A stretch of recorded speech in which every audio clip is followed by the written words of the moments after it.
Well, good afternoon, and thanks to all of you for joining us today, and happy almost spring.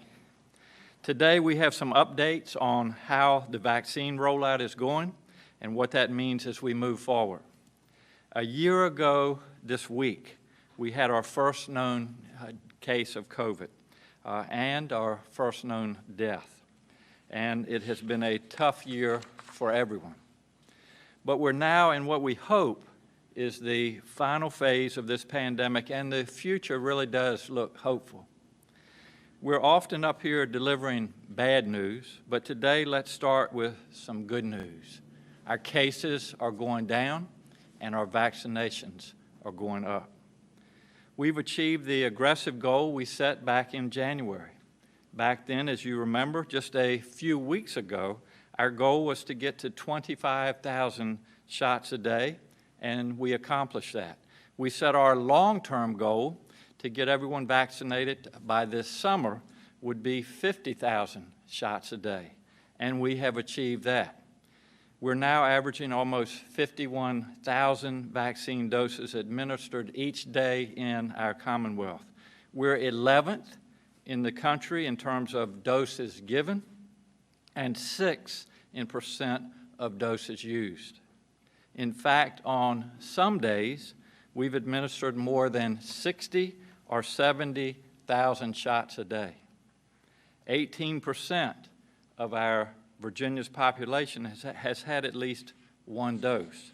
That's 1.5 million Virginians, and remember, we have about 8.5 million Virginians. We had a very good week last week vaccinating Virginians, and we're going to keep getting those numbers up. Some of our health districts have done so well at vaccinating a majority of those 65 and older that they're able to increase vaccination for other groups eligible under Category 1B, such as people under 65 with pre-existing conditions. A great example is the three far southwest Virginia health districts, Mount Rogers, Cumberland Plateau, and Lenawisco. They started increasing their vaccinations of people with health conditions at the beginning of this month. Our health districts will keep vaccinating anyone who is older than 65. This is good news.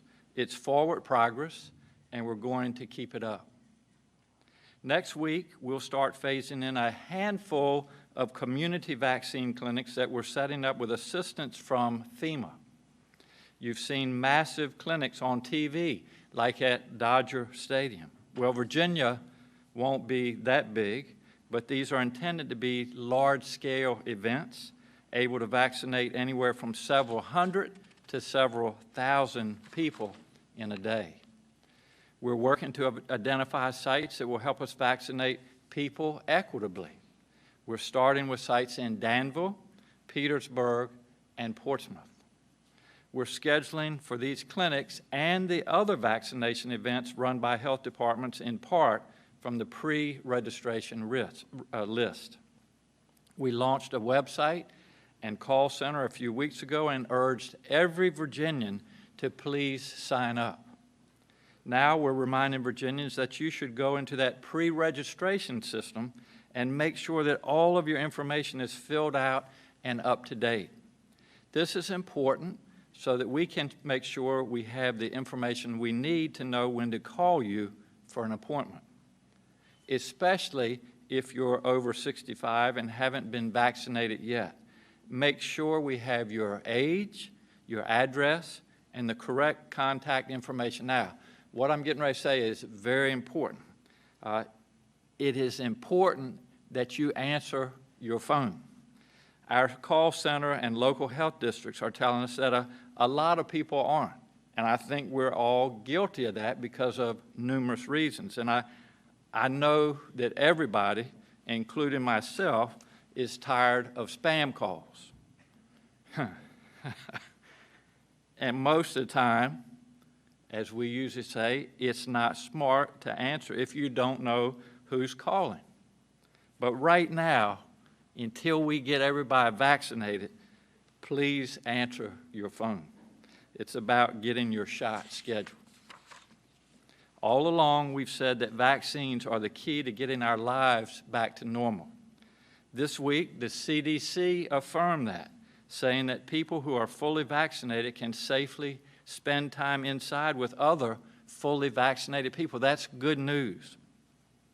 This is just very hopeful and optimistic news. It's a small step forward, but it's an important one.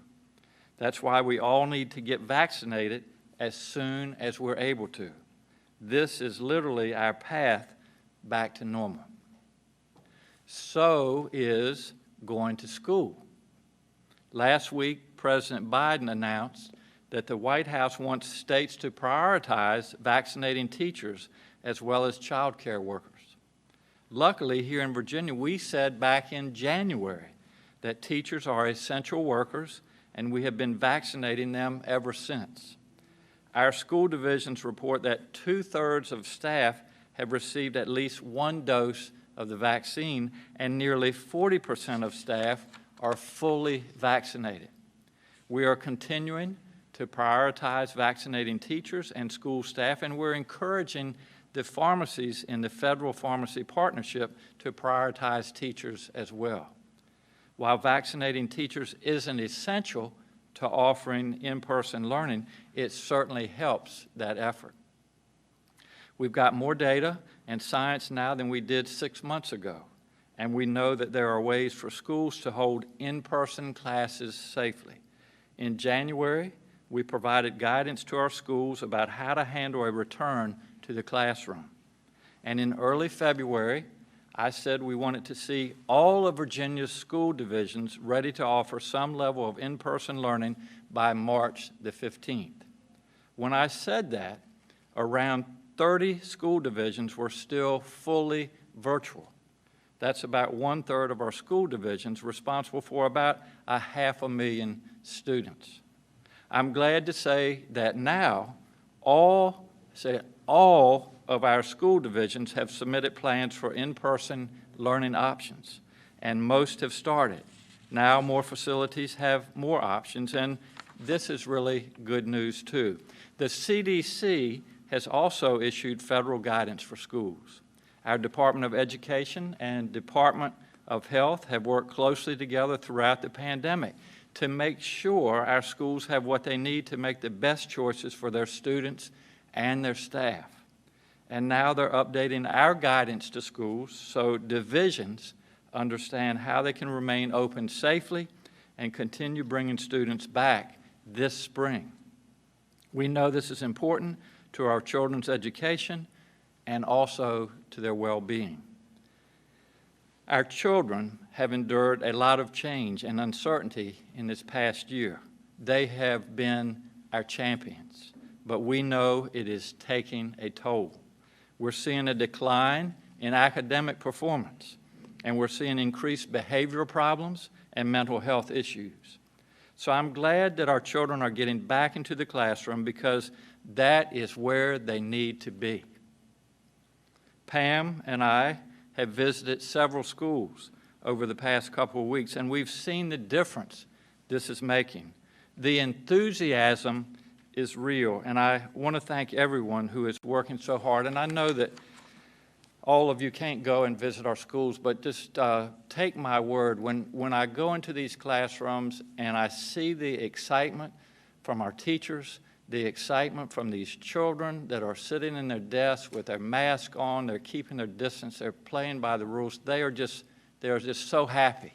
And I've heard it from a lot of them, just to be back in school with their friends and their teachers. And so I just want to reiterate to families out there that if you're concerned, and I understand your concerns about your children being back in the classroom, it is one of the safest places to be, and I encourage all of you to be open-minded and work with your teachers, work with your principals, your schools, and do everything that we can to get our children back in the classroom. This past Sunday, March the 7th, marked the first known COVID case in Virginia at Fort Belvoir up in Northern Virginia. And this coming Sunday, March the 14th, will mark the first known COVID death in our Commonwealth. None of us knew what was coming. Tragically, in the past year, we have lost more than 9,000 Virginians to this disease, leaving behind families, friends, and neighbors to mourn loved ones lost too soon. Many Virginians have suffered other losses, lost jobs, lost income, a loss of security, and of knowing what will happen next. It has been a hard year for everyone, but I have been so encouraged by your resilience and strength. We have seen such generosity this past year. You've stepped up and done your part to keep your neighbors and our community safe and healthy. On behalf of the Commonwealth, I say thank you. I especially want to take this opportunity to thank our frontline health workers, our first responders, and law enforcement, our health departments, and everyone who has worked so hard this year to help people.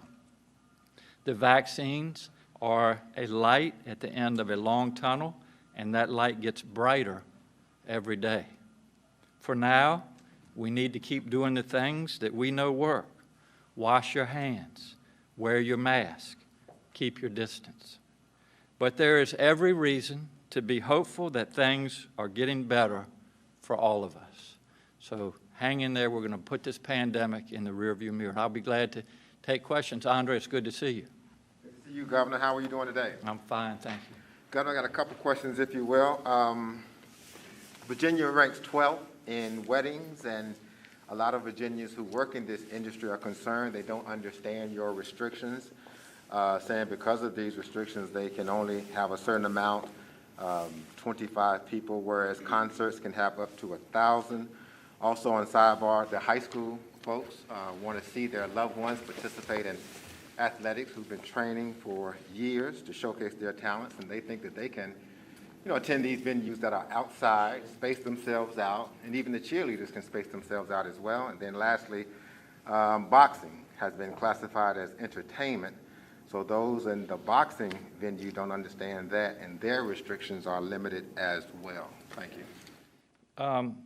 Let's talk about the weddings first, and certainly encourage folks to marry.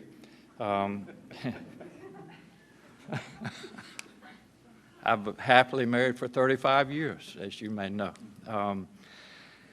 The numbers, as I said, Andre, the cases are going down, the positivity rates going down, vaccinations are going up. We made an announcement at the end of February that would cover March. And we're looking at the numbers every day, and what we hope is that if these trends continue, that we'll be able to ease or lift some of the measures that we have put in place. But I would just, ask you or ask anybody to think about what happens at weddings. And if you think about what happens, people are in close proximity, they're hugging folks, they're glad to see, it's a happy occasion. There's eating, there's drinking, there's dancing, there's singing, all of the things that we know that spread this virus.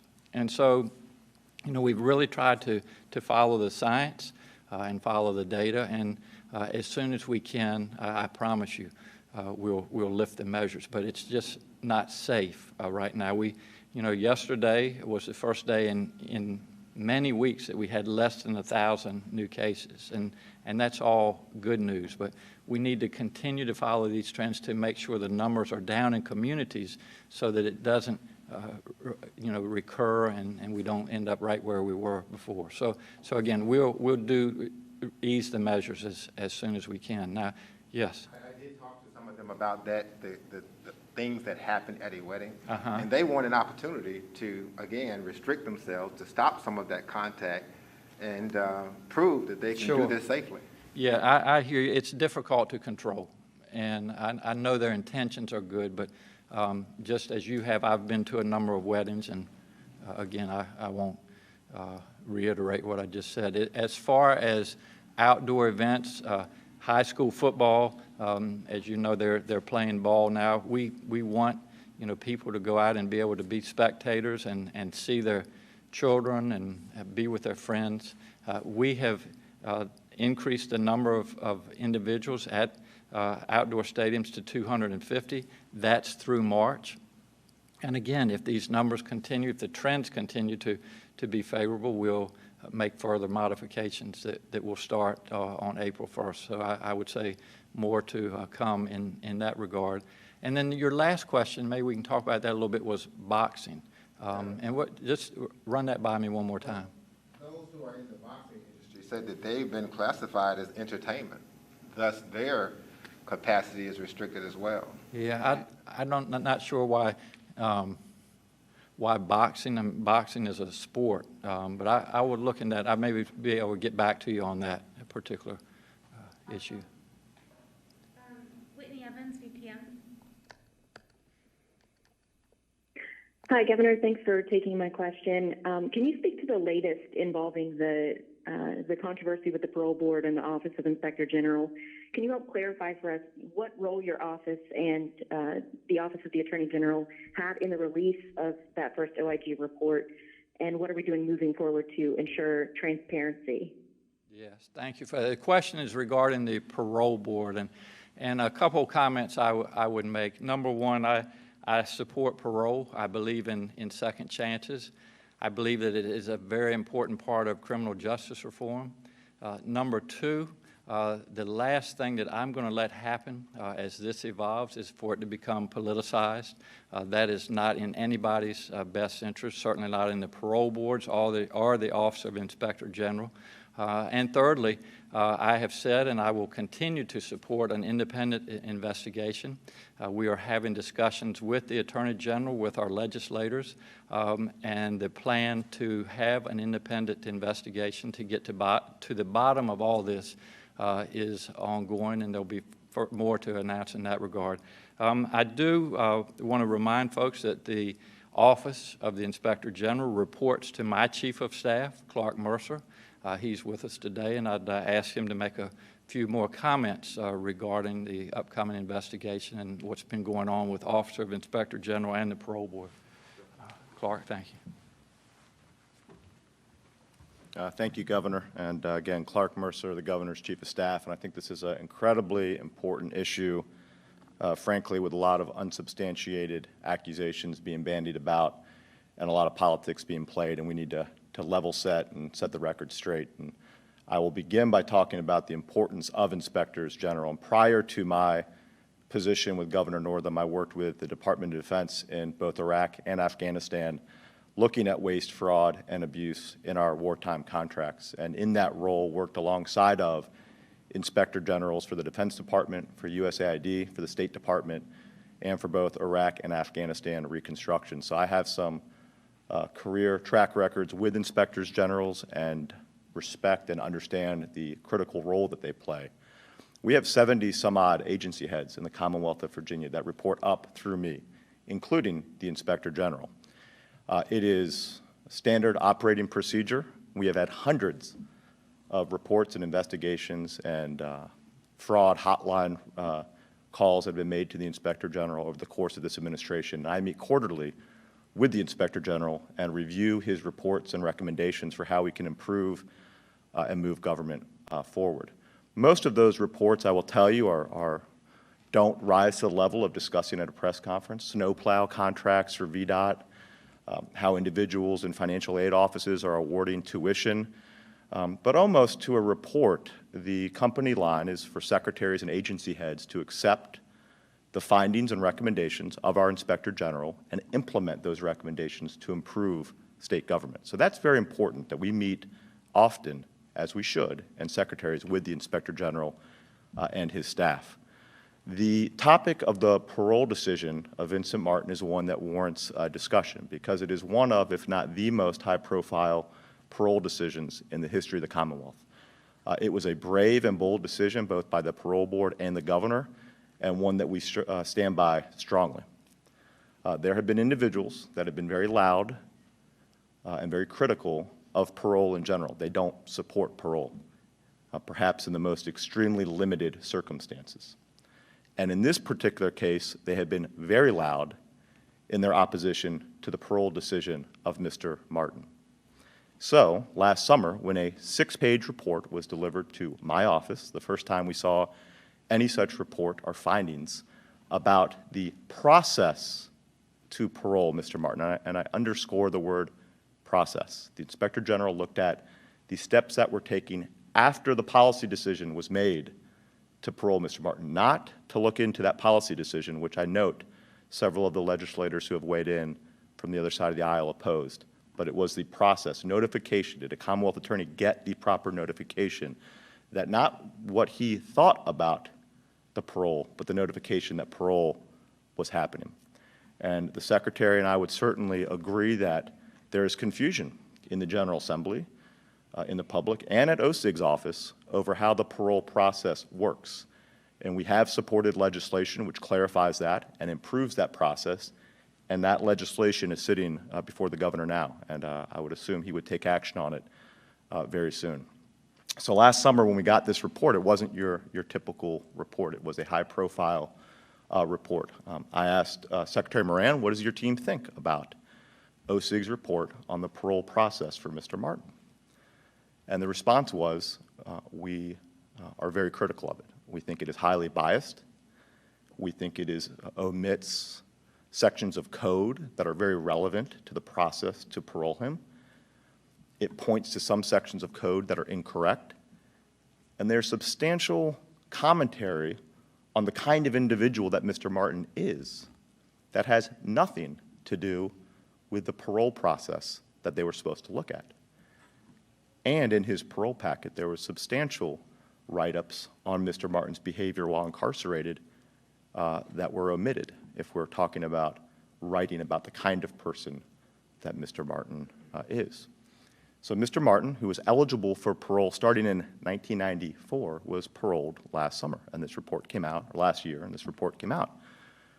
So I did what anyone would do. I called the Inspector General and said, I'd like your team to come over and discuss with our team your findings. We have some questions. We have some concerns that the report, 6-page report, is not particularly accurate, and we would like to hear from you. That team came in. There was about 4 folks from the Inspector General's office that came in, 4 individuals from our office that met. We went into that meeting thinking that there was bias and there was lack of objectivity. We left that meeting knowing that there was bias and a lack of objectivity in that report. It has gone unreported on since last year, or very minimal reporting, but the parole board itself came out with a point-by-point rebuttal to that 6-page report, pointing out chapter and verse why they had concerns with OSIG's findings, why they did not think those were accurate. And while that may be mundane and very detailed-based, it is fact-based, and we need to deal with facts when it comes to this case. So fast forward to yesterday, apparently there is a lawsuit that has been dropped by an individual who was the primary author of this OSIG report. She's been put on leave by her employer, which involves an active state police investigation into leaks from draft reports out of OSIG's office. And those draft reports include unsubstantiated claims that are being bandied about as fact by political opponents. Incredibly irresponsible. The Inspector General is required by law, if he comes across any credible example of criminal activity, to pass that on to law enforcement, be that a Commonwealth attorney, be that a state police. The Inspector General has done no such thing.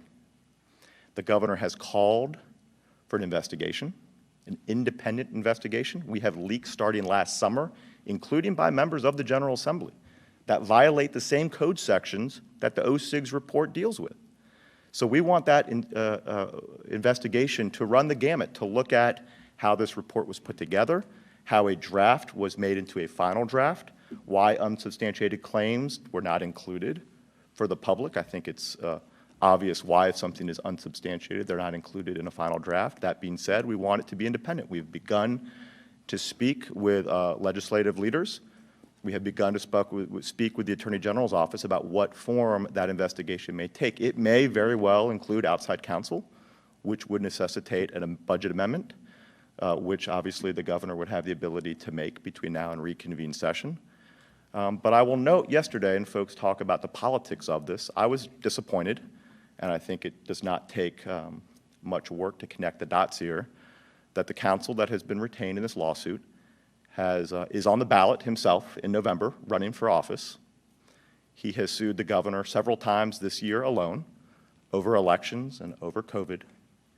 He has sued Senator Louise Lucas this year. He has sued Senator Mamie Locke this year.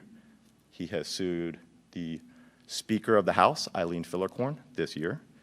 He has sued both clerks, the clerk of the Senate and the clerk of the House. And he's also in a lawsuit with gubernatorial candidate Amanda Chase.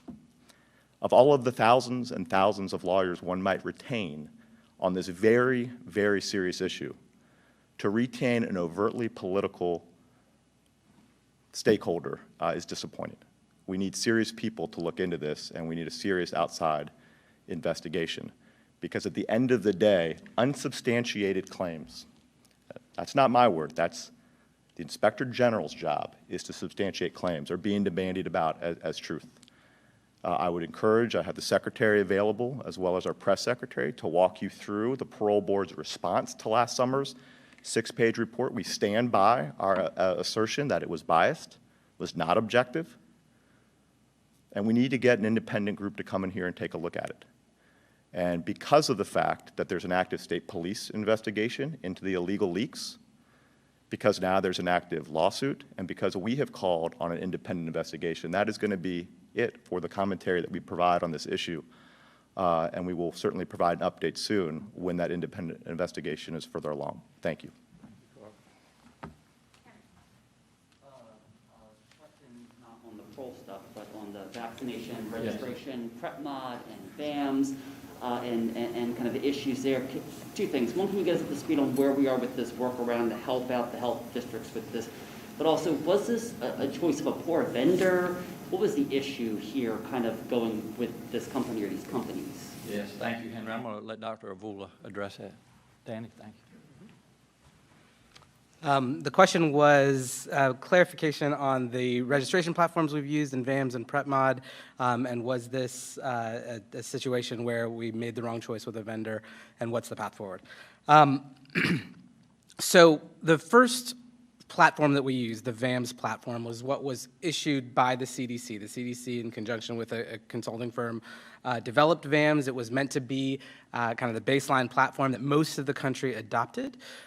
In the initial rollout of that in late December, early January, we recognized that there were some significant gaps that VAMS wasn't able to do in terms of the seamlessness of the registration process and the transfer of information to VIS. And so we made the decision to shift to a new vendor. PrepMod was a vendor that multiple states jumped onto. We had talked to other states about their initial experience. But similarly, when we actually put PrepMod into action, we identified ways that it was not ideally supporting the registration process. Two specific things. One, when a link was issued for somebody to register for an appointment through, that link could be shared with other people who could then also register for an appointment. Clearly not the intent of that individualized link, but an issue that wasn't able to be rectified by the vendor to date. We're still working with them on it. We hope that they will deliver a fix so that you have non-shareable links. The second issue was the issue of bulk uploading. So when we pull names out of our pre-registration system, we pull that into a file, and the ideal scenario would be we would take that whole file and bulk upload it into PrepMod, which would then send those links out. Again, the vendor has not been able to deliver on that to date. So we've had to figure out how do we work around that. And so our VDH team, the Office of Information Management, has built some solution that we're testing this week, and we're going to see how it merges with the current PrepMod process. Hopefully it will really resolve some of these issues. So we'll have more to report on that next week. But clearly it has not been an ideal situation with these two registration platforms, and we've heard that feedback clearly from our providers who are using this. We've been working every week to try to make it better, and I think we're pretty close. Are there other options out there, or was it just limited selection and this is what you got? No, as I've talked to colleagues in other states, the question was, are there other options out there? There have been a few other things that people have used. Some have used homegrown solutions. Some have contracted with different vendors. I would say that none is perfect. I mean, I'm on a weekly call with my counterparts from across the state. In fact, we were just on with a state earlier this week that was talking about their similar experience with PrepMod and asking us about both our pre-registration solutions and the workarounds we've developed with PrepMod. So I think this is a really consistent issue that many of our colleagues across the country are dealing with. Jessica Jewell, WSLS.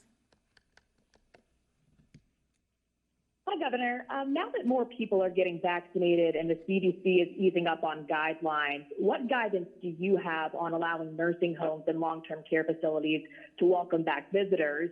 And if you don't think that's appropriate right now, what will it take for us to get to that point?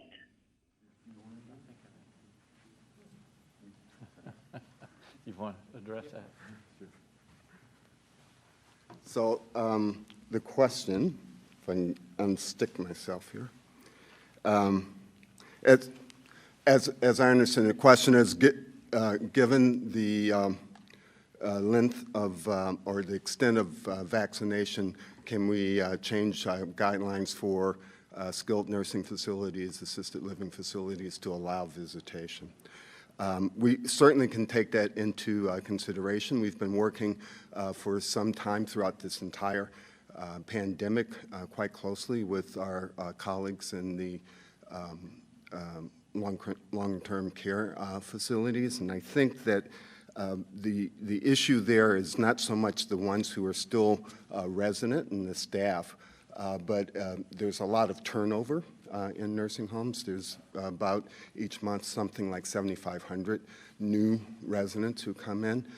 So trying to maintain a high level of vaccination within those centers becomes a real issue, as well as ongoing containment issues like testing frequently and continuing to do isolation of anyone who is infected. So I think it's a issue that we'll have discussions with the administrations and management of nursing homes to see if we can come to some kind of conclusion whereby we can provide them with the resources they need to ensure the continued safety within the walls of their homes. And if that is the case, then I think we can then talk about loosening up the restrictions. It's sort of related to what the governor was saying in his opening remarks, that if everyone around you is vaccinated, then it's okay to return to sort of normal activity, even being unmasked, but in an indoor situation. But we have to sort of ensure that that's actually the case before we could change the guidelines. Thank you, Dr. Albert. Just to follow up before we get to Laura, I'm asked every day, multiple times a day, when will we be able to return to normal? When we'll be able to take these masks off? And the answer to that really is, as a general statement, is when we reach herd immunity. And the reason that's so important, the virus needs hosts such as myself and all other individuals to survive. It also needs hosts to mutate, which it's doing right now. And so this is why it's so important to continue the guidelines that we're following, the wearing the mask, to keep the social distancing, and to get as many people as we can vaccinated. Once we get to that herd immunity, the virus will not be able to survive in our environment and will be behind us. And so the answer to a lot of the questions, when we'll be able to go back to normal, it's when we reach herd immunity and when this virus has nowhere to live and it will go away. Laura. Hi. The law firm investigating VMI put out an interim report last night. I'm wondering if you have any reaction to that. Apparently they found some instances of racial slurs and sexual harassment, and then it also reported that some board members thought the investigation was redundant. So do you have any reaction to that? Yes, thank you for that. The question was about VMI and the interim report, which came out yesterday, and I have reviewed that, Laura, and I think a lot of the findings, while they're preliminary, are very disturbing. And so the investigation needs to continue. It needs to continue unencumbered, and I urge the folks at VMI to cooperate.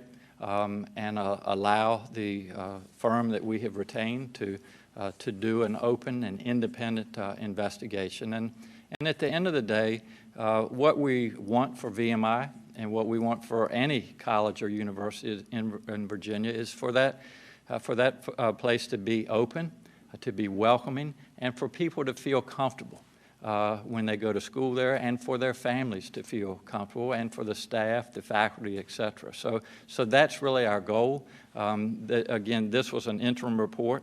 We'll have a final report probably in June, July timeframe, and we'll look at that, and along with recommendations and work with the Board of Visitors and the superintendent, again, to make VMI welcoming and make sure that people are comfortable on the campus there.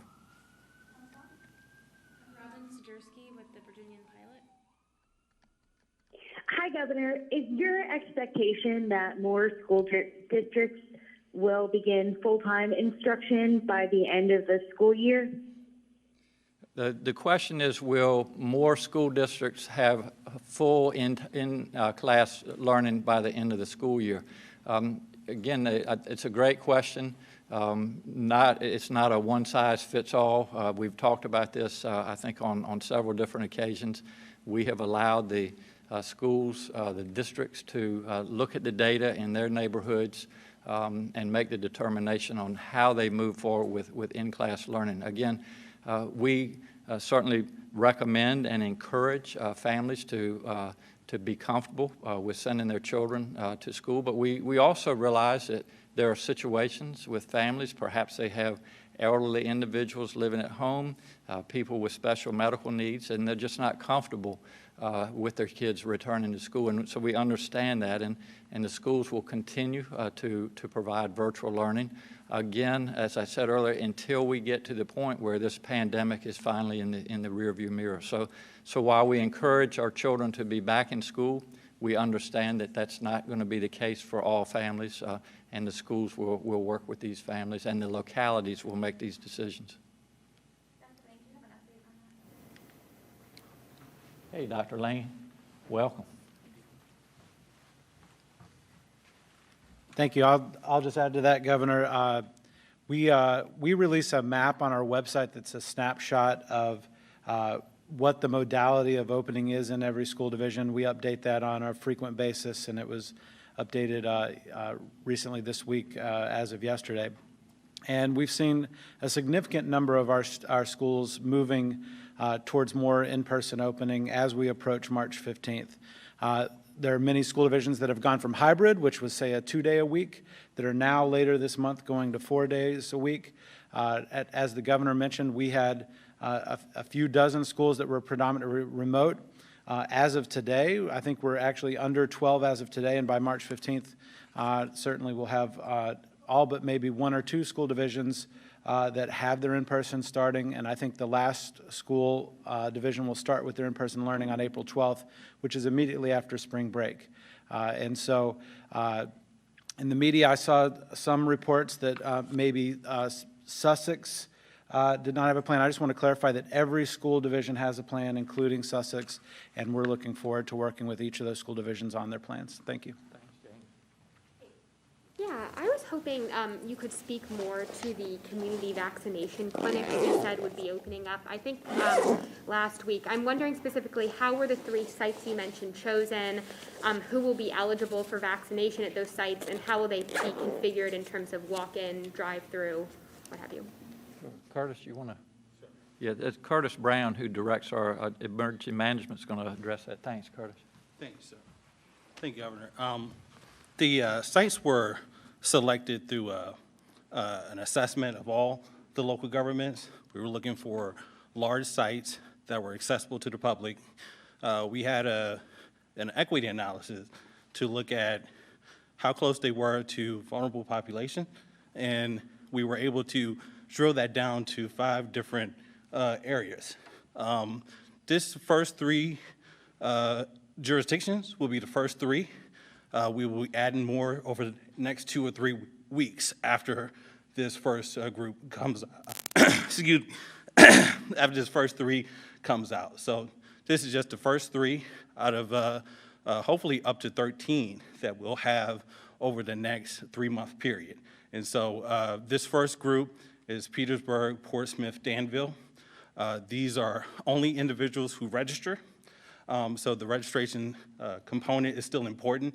We do not request folks to just drive up to these sites. We're using the registration to do that. This is a part of the $179 million of FEMA funding that we received, and we're going to leverage that for 13 sites. We're using a contractor solution for these. We will stand up some additional state-supported sites using the National Guard as well as the Medical Reserve Corps and others in the weeks ahead. So we'll keep you updated where these sites are. Virginia State University in Petersburg and Portsmouth, we'll let you know where that site is as well. Will they be open, will they be considered closed pods in the sense that people will be called to learn if they're eligible and can go for appointments at these sites? Correct. They should not just drive up. We're using a registration system. We'll continue to assess the data on a weekly basis. At some point, when we move to a different phase of the response, we'll open it up a little bit more, but right now, it's only through those who register. Thanks. Next, we'll go to Luann Rife with the Roanoke Times. Good afternoon, Governor. I'm trying to step ahead to a few weeks when supplies might be better than the demand for the doses. And the goal then will be to try and educate and talk to people who are reluctant to get the vaccine. And I'm just wondering, the pilot had reported over the weekend about the death of a woman who died shortly after being vaccinated. And so I'm wondering, how is the state reporting adverse reactions or possible investigations so that people can look and understand and evaluate what they perceive as risk? Yes, thank you. It's I think two questions. I'm going to have two individuals address those. The first is our supply, and Dr. Avula is going to talk about the supply and what we can expect over the next few weeks and months. And then I think the second question was related to the individual that passed away after receiving a vaccine, and you can address that and looking at side effects. Dr. Avula? So to the question of supply, we are this next week, we're anticipating about 188,000 first doses, about 160, between 160 and 170,000 second doses, and that's of Moderna and Pfizer. We don't yet have our allocation, although we expect it to be significantly less than last week of the Johnson & Johnson. The federal government has said that the next 2 weeks we should anticipate not really getting much in the way of Johnson & Johnson until the week of March 29th, where I think Virginia's allocation will be north of 100,000 doses just of Johnson & Johnson. So that will really be the time where our access and our supply really increases. It'll be the time where not only are we fueling these continued large mass events, but hospitals are getting more and more, private providers and pharmacies will also be getting more and more. So I think all of that puts us on a trajectory to really be able to meet the demand for the 1B group by the second or third week of April, and really meet what the president said last week, is that all Americans will be able to get vaccinated, at least with their first dose, by the end of May. And I would say we're probably going to be a little bit ahead of that schedule in Virginia for everybody who wants to get vaccinated. You're right, Luann, that does mean that our focus needs to simultaneously be on vaccine hesitancy, and there's a couple of strategies that we that will continue to employ to get there. One, private providers have a really important role in that. The trusted relationship that doctors and other providers have with their patients will help people get off the fence, and that's really important. This first phase hasn't focused on that community just because there's been so much demand, and so we've really been focused on how do we meet that demand. But increasingly, we will need the expertise and trust and relationship that providers have with their patients to help move more people to make that decision. The second is the actual methods we employ to get out into communities, right? We know just looking at our data that we're not reaching Black and Latino residents to the degree that we want to and need to. And so the more that we do community-facing events, the more that we get out into neighborhoods where many undocumented residents live and do those types of open vaccination events, the more that we're going to be able to educate and support and ultimately provide opportunities for vaccination to address some of that hesitancy that might exist. The last thing I'll say is that it's been really interesting to watch the national data around hesitancy. 2 months ago, I probably said here that we have a lot of concern about the African American community and their willingness to take vaccine. That's changed dramatically.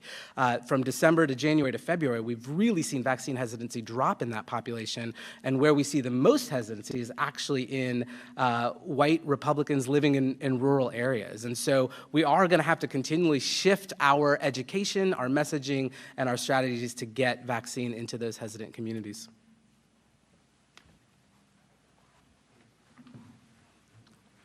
The second question was regarding how do people in the community find out about adverse events from vaccines. There is at the CDC, which you can access online, something called the Vaccine Adverse Effects Reporting System, or VAERS. This is a reporting system through which anyone anywhere in the country can report what they consider to be an adverse reaction to having received the vaccine. And it compiles these reports every single day. Being in the VAERS does not mean, therefore, that what is reported is actually related to the vaccine. It's a self-report from either an individual who had the reaction or someone who observed the reaction in that individual. But it does provide the CDC then a way of proceeding to have an investigation into that reaction to see whether or not it was, in fact, connected to the administration of the vaccine. So that would be the best way for people to do that and see, get a picture of what types of reactions are being reported to the CDC. The parole board, the lawsuit that you mentioned claims the governor's staff intimidated the agency of the whistleblower. So is there a response to that from the governor's office and a message for the families who are now living in communities where these paroled individuals are? Yeah, I appreciate the question. We've made a statement on that, and as we said earlier, this is pending or ongoing litigation, and I'm not going to have any further comment. This is why we need an independent investigation to come in and answer those very questions. So, thank you. Jimmy LaRue with the Suffolk News Herald. Hi, Governor. Thank you for taking my question. With the variants of COVID-19, and as we're seeing in Virginia, how much genomic sequencing is being done, by the state lab to determine the presence or spreading of the variants in Virginia, and what's our capability of doing that? Yeah, I think the question was what our labs are doing with the genomic. Yeah. Thank you for that question. So regarding the variants that we've seen around the world and across the country and now in Virginia, the so-called UK variant and South African variants, we've identified cases here in Virginia. There's no evidence that these particular variants cause more serious disease, but we do know that they are more infectious and transmissible. And so we want to get an idea of what the actual spread of those variants are in the Commonwealth. The state's lab is carrying out genomic analyses of tests to help out on this, and we have partnered with a couple of other academic institutions in the state to do that, and we are in the process of using funding that we've received from CDC to expand that capability so that we can get a really good idea of how widespread these variants are in the state. Modeling that has been done on these variants shows that the UK variant in particular could become the dominant variant in the Commonwealth within the next month. And this underscores the importance of what we've been saying here about getting the vaccine when it's your turn and it's available to you. We're in a race to get everyone vaccinated before we run up against some variant that is one that is either resistant or more deadly. So I really encourage people to get vaccinated as soon as you can.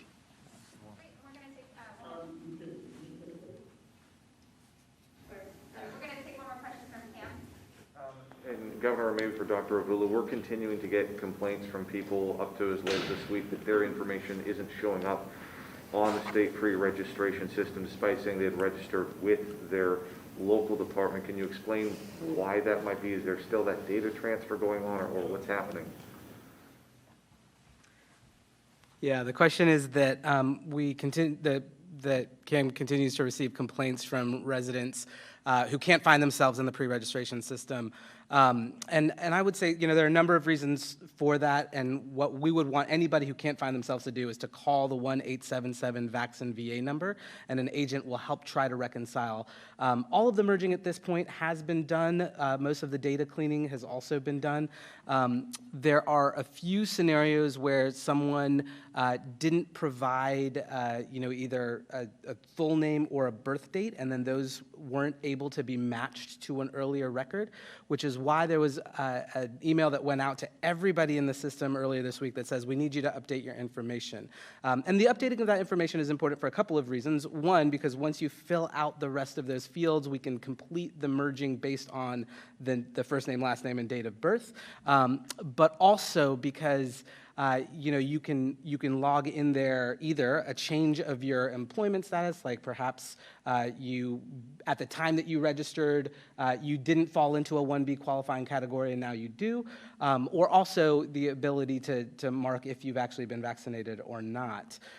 It's important that everybody does that. It's really valuable information to us to know who we should keep calling and pursuing to get vaccinated. But also in the event that, a year down the road we need a booster around this, we would have that database to tap into. So we really encourage everybody to go in there and go ahead and update their information. And if you have gotten your vaccine, when we pull down the list, we'll be able to sort out the folks who have been vaccinated so they'll stop getting called. And then, Governor, my second question, just circling back to that OSIG report, I know you mentioned regarding those allegations of intimidation or interrogation here in that meeting, but also any response to the allegations that the AG's office had a hand in scrubbing that larger report from 13 down to 6? Cam, again, I appreciate the question, but that's why we need the investigation. I've encouraged that, and we're making plans to move forward with that. I want to thank all of you for being with us again. I know we've gone on a little bit in time, and I wanted to address one issue. We're obviously working toward herd immunity. That's the key here. That's why we want as many people as we can to be vaccinated. We have about 8.5 million Virginians. We have 3 very effective and safe vaccinations now, the Pfizer, the Moderna, and the J&J. Now, what about our children? The only vaccination that's been approved for those that are 16 and above is Pfizer. Moderna is 18. So that leaves a lot of children that still have yet to be vaccinated. And so there are ongoing trials looking at the safety and efficacy of these vaccinations, and those won't be completed until the fall or winter of 2021. So the message here is that it's going to take a while to reach herd immunity in order to get both our adults and children vaccinated, which is what our ultimate goal is. So our message is get vaccinated when you can. That's very important. And also continue to follow the guidelines. The combination of the vaccinations and following our guidelines, the social distancing, the hand washing, and the wearing of facial protection is the way that we'll put this pandemic behind us. But it is going to take some time. So be patient, and we'll get there. Thank you all. And Henry, any announcements on when the next press conference is? I promise to do better, but thank you all, and have a good afternoon.